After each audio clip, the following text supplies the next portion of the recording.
প্রাথমিক সঙ্গীত ও শরীর চর্চার শিক্ষক নিয়োগ দেওয়ার সিদ্ধান্ত বাতিল করেছে সরকার।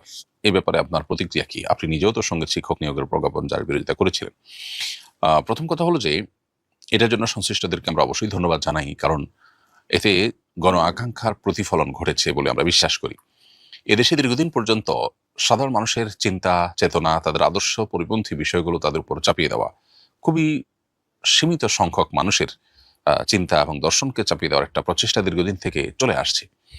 এদেশের প্রায় ৮০%-এরও বেশি মানুষ, আমাদের ধারণা মতে, তাদের সন্তানদেরকে নিজ গরজে, নিজ খরচে, নিজ উদ্যোগে ধর্মীয় শিক্ষা দিয়ে থাকেন।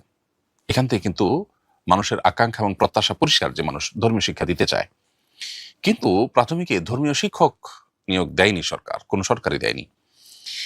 যে জিনিসটি জনগণ চাচ্ছে দিনের আলো মতো পরিষ্কার, সন্তানকে গান শেখানো হোক স্কুলে, এটা এদেশের বেশিরভাগ মানুষ চায় না। তাদের অ্যাপ্রোচ থেকে বোঝা যায় পরিষ্কার।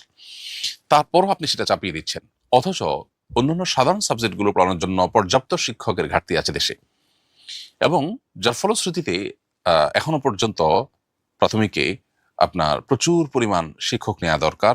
বিশেষভাবে আপনার একেবারে সাধারণ যে সাবজেক্টগুলো আছে সেগুলোতেই, সেগুলো না করে আপনি বরং যেটা জনগণের কোনো প্রত্যাশা নেই, আকাঙ্ক্ষা নাই, কোনো ডিমান্ড নাই, একেবারে বাম ঘেঁষা এবং আপনার জনগণ থেকে বিচ্ছিন্ন যে মানুষগুলো, তাদের কিছু মানুষের আর্গুমেন্ট থাকে যারা পশ্চিমাদের বিভিন্ন এজেন্ডা বাস্তবায়ন করার জন্য কাজ করে থাকে, সেটাকে বাস্তবায়ন করার জন্য যারা এরকম উদ্যোগ গ্রহণ করেছে, সরকার উচিত তাদেরকে বিচার আওতায় আনা, তাদেরকে জিজ্ঞাসাবাদের মুখোমুখি করা, কেন তারা এটা করেছে, কার কাছ থেকে কত টাকা খেয়ে তারা এটা করেছে, সেটি বরং বের করা দরকার। তবে সরকার যেটুকু করেছে সেটুকু অবশ্যই আমরা সরকারকে ধন্যবাদ জানাই। অতএব গণ আকাঙ্ক্ষার পরিপন্থী কোনো বিষয় চাপিয়ে দেওয়া, এটা কখনোই ন্যায্য হতে পারে না। এই অন্যায্য কাজটা দেশে দীর্ঘদিন থেকে চলে আসছে। এক্ষেত্রেও সেটি করার চেষ্টা করা হয়েছিল দুর্ভাগ্যজনকভাবে। তো সেটি যে আপাত দৃষ্টিতে আলহামদুলিল্লাহ বন্ধ হয়েছে, সেটি একটি সান্ত্বনার বিষয়। আমরা দোয়া করি আল্লাহ তাআলা আমাদের এই প্রিয় মাতৃভূমিকে নিয়ে যে পশ্চিমাদের ষড়যন্ত্র আছে সেটা থেকে আল্লাহ তাআলা আমাদেরকে হেফাজত থাকার তৌফিক দান করুন।